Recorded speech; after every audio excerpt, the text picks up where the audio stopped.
ఉండే కొద్ది రాష్ట్రంలో పరిస్థితులు అసలు బాగోవు. ఎందుకనంటే వైసీపీ వాళ్ళు వాళ్ళ ఉనికిని కాపాడుకోవడం కోసం వాళ్ళు రోడ్లు ఎక్కుతారు. వాళ్ళని అణిచివేయడం కోసం కూటమి గవర్నమెంట్ అనేది ప్రయత్నాలు చేస్తూ ఉండిద్ది. దీనివల్ల మధ్యలో ప్రజలు అనేది ఇబ్బంది పడతా ఉంటారు, రైతులు ఇబ్బంది పడతా ఉంటారు. కాబట్టి ప్రజలు ఎవరు కూడా వాళ్ళని కానీ వీళ్ళని కానీ నమ్మి మోసపోవద్దు.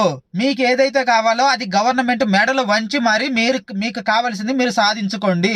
వాళ్ళు ఏదైతే హామీలు ఇచ్చారో ఆ హామీలు అమలయ్యే విధంగా మీరు అడ్డం తిరిగి మరి మీకు కావలసినది మీరు సాధించుకుంటే మంచిది. అంతే తప్ప ఆ పార్టీని నమ్మి ఈ పార్టీని నమ్మి మీరు మోసపోవద్దు. ఎందుకనంటే వీళ్ళు ఎవరు చూసినా కానీ ప్రజల్ని పాములుగా వాడుకుంటారు తప్ప ప్రజలకి మంచి జరిగేది ఏమీ ఉండదు. ఎందుకనంటే వాళ్ళ అరెస్టుల నుంచి కాపాడుకోవడానికి వైసీపీ మళ్ళీ వాళ్ళు రేపు రాకూడదు, వాళ్ళు వస్తే మళ్ళీ వీళ్ళ నేడ టార్గెట్ చేస్తారు అని చెప్పి వీళ్ళు అధికార పక్షంలో ఉన్న వాళ్ళు ప్రయత్నాలు చేస్తూ ఉంటారు. అందుకే ప్రజల జాగ్రత్త.